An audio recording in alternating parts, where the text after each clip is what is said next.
Panahon na para sa dasal, tatay.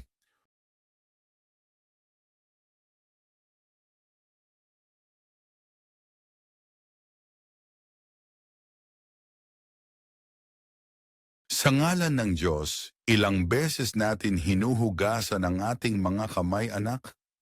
3 beses, tatay. Mahusay. Ano ang susunod?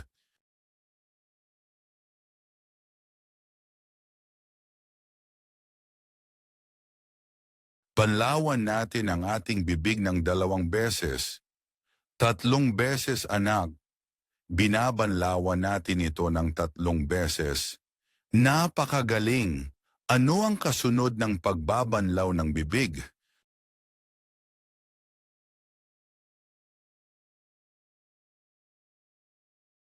Humihinga tayo ng tubig ng ganito at hinihipan natin ang ating ilong ng ganito. Tapos inuulit natin ito ng 3 beses. Ngayon, tatay, hinuhugasan natin ang ating mukha ng 3 beses. 3 beses, mahusay. Ngayon tingnan natin kung paano mo hinuhugasan ang iyong mukha. Huwag kalimutan, mula sa tuktok ng ulo hanggang sa baba ng baba at mula sa isang tainga hanggang sa kabila. Ngayon huhugasan natin ang mga braso mula sa dulo ng daliri hanggang sa siko. Napakagaling! Tingnan natin, ngunit huwag kalimutan, lagi nating sinisimulan sa kanang kamay, pagkatapos ay ang kaliwa. Tatay, ilang beses natin hinuhugasan ang ating ulo?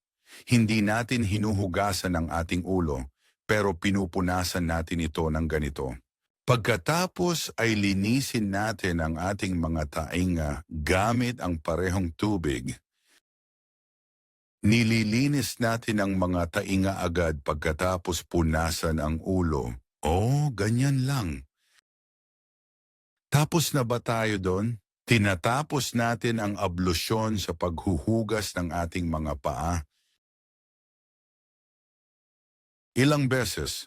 3 beses hanggang sa sakong. At siguraduhing hugasan ang pagitan ng mga daliri sa paa ng ganito.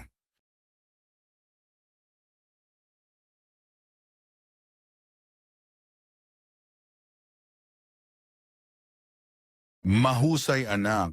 Sinisimulan natin lagi sa kanang bahagi